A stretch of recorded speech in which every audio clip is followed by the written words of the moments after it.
are the mathematics major, and the title of our research is The Impact of Gender Bias in Workplace. Gender biases happen when someone is treated differently because of their real and perceived identity. In our society today, gender discrimination, gender prejudice, or sexism and other gender bias experience is always happening in different area in our community, not only on workplace. Any action that excludes or disadvantageous person because of their gender is considered as gender discrimination.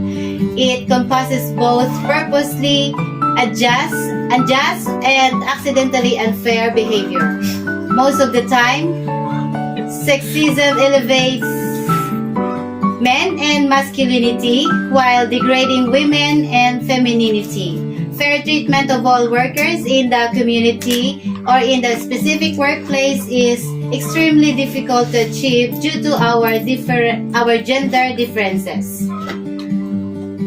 Some of us experience gender biases without knowing it, and this is called unconscious bias, also known as implicit bias, refers to judgment and decision made without conscious awareness of social categories, particularly gender. Gender bias can always happen in any type of work because of our different capacity and working capabilities as a person, and it plays a big role in working because it will affect our performance and desire to work because of these perceptions in our society. Examples of gender bias are the following: not being hired, position with lower pay, being treated harsher, and harassment. Why did we choose this topic? Gender bias in the workplace has been shown in numerous studies and research that produce mixed outcomes between workplace environments for all genders. This topic is not only being focused on by others, but when we think deeper about it, it is already happening in our society because of lack of information and awareness about gender bias experiences, and it is alarming. The researcher comes up with this topic because of what we observe when we are searching for related topic or research on our studies, that there is no article or study that respondents are working at any government establishments. There is a question in our mind that, does gender become a hindrance in working? Does gender bias affect their daily lives? Knowing the various gender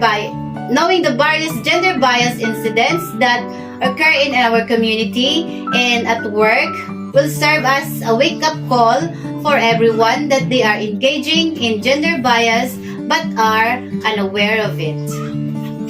Working is difficult, but it becomes even more difficult when you are treated unfairly due to your gender identification and receive unfavorable remarks from others.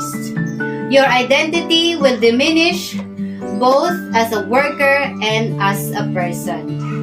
And we came up with a statement of the problem. Number 1, what is the demographic profile of the respondents in terms of name, gender, age, educational attainment, occupation, and position?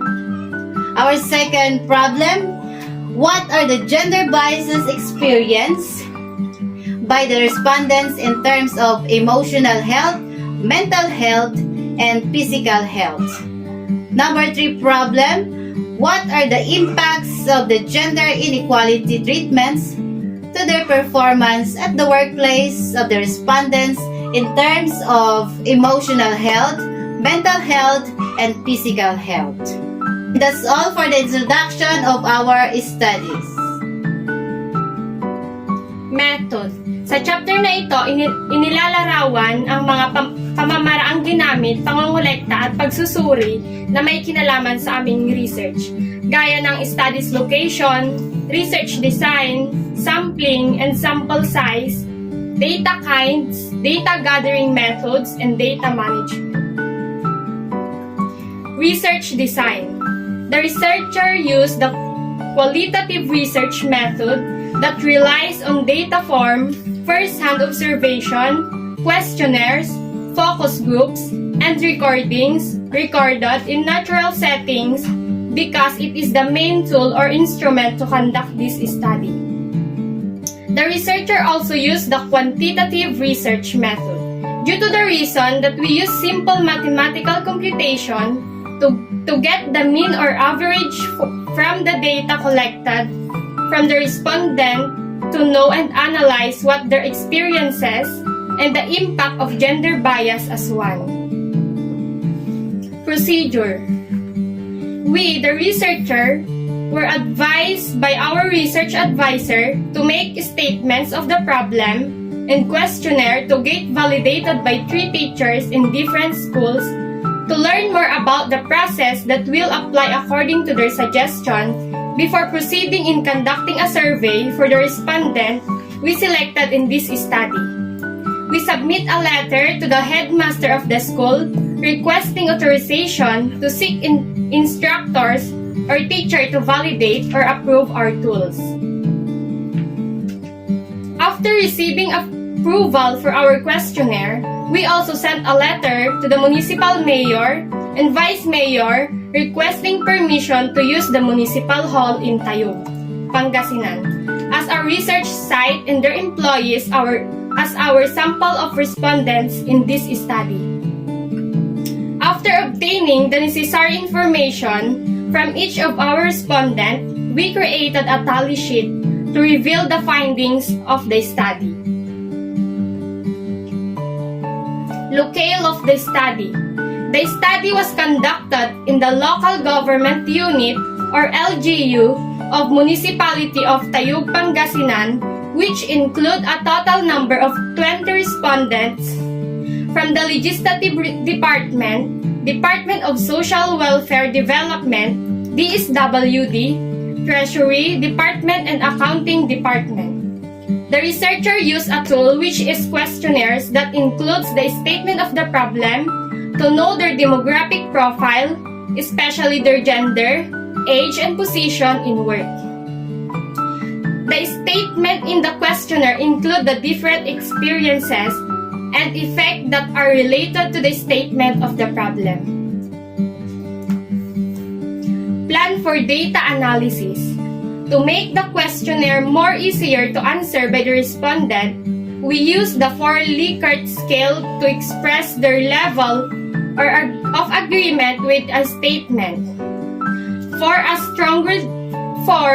strongly agree, 3 as agree, 2 as disagree, and 1 as strongly disagree.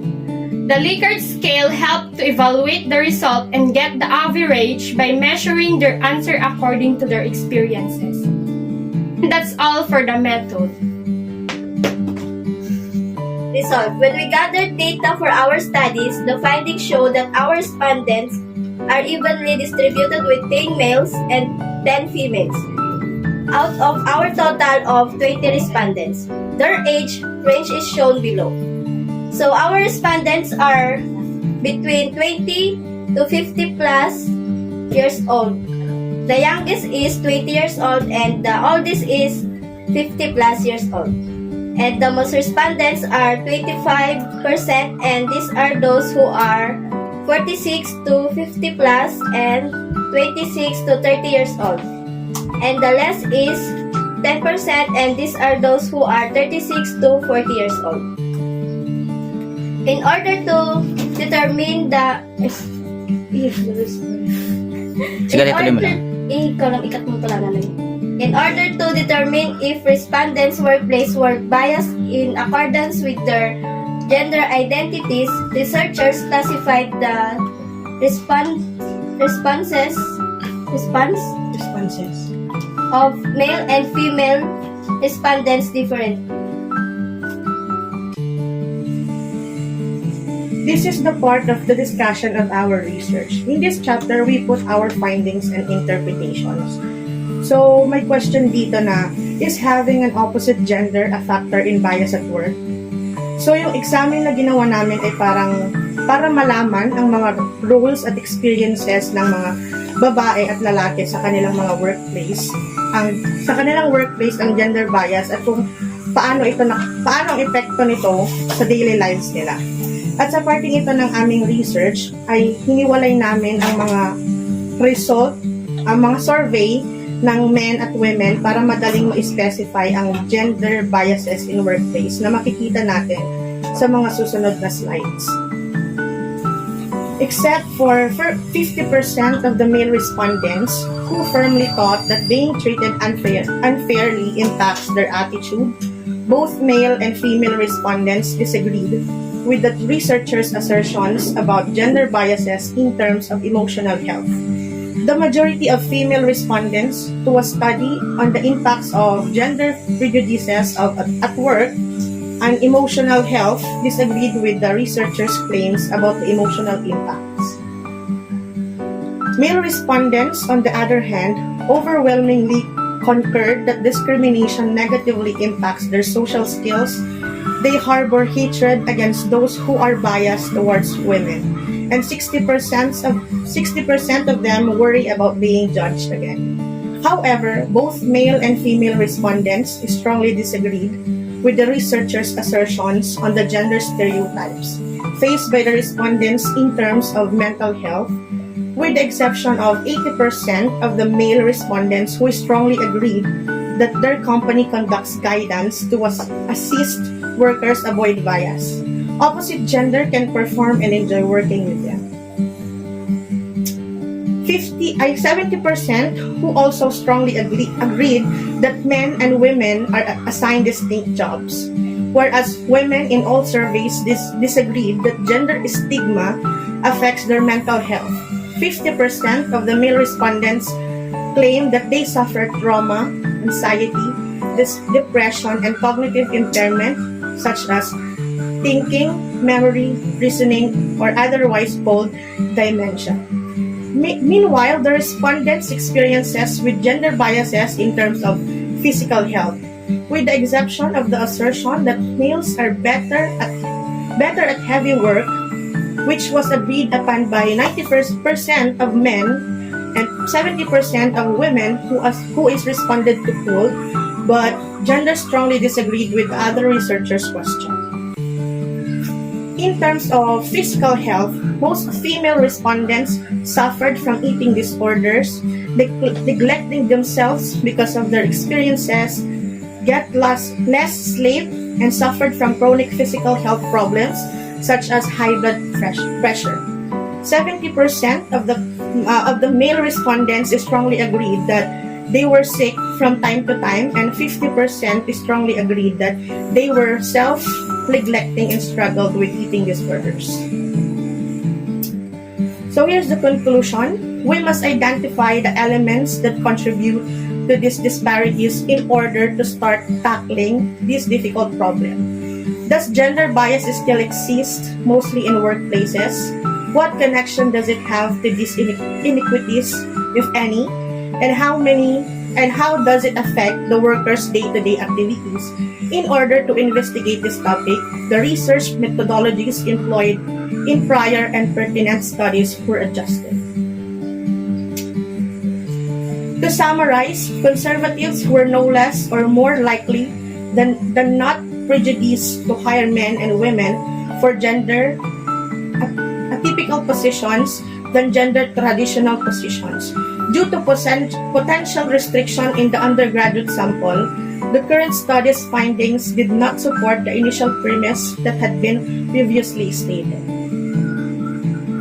It's also possible that workplace gender bias is caused by several factors other than discrimination. It might be challenging to define gender prejudices in the workplace since they are so complicated. Even while gender disparity does not appear to have significant impact on the workplace, gender bias, this study ideally directs future research in a way that will isolate such aspects. So this is the end of our presentation about our study, the impact of gender bias in workplace. Thank you for listening.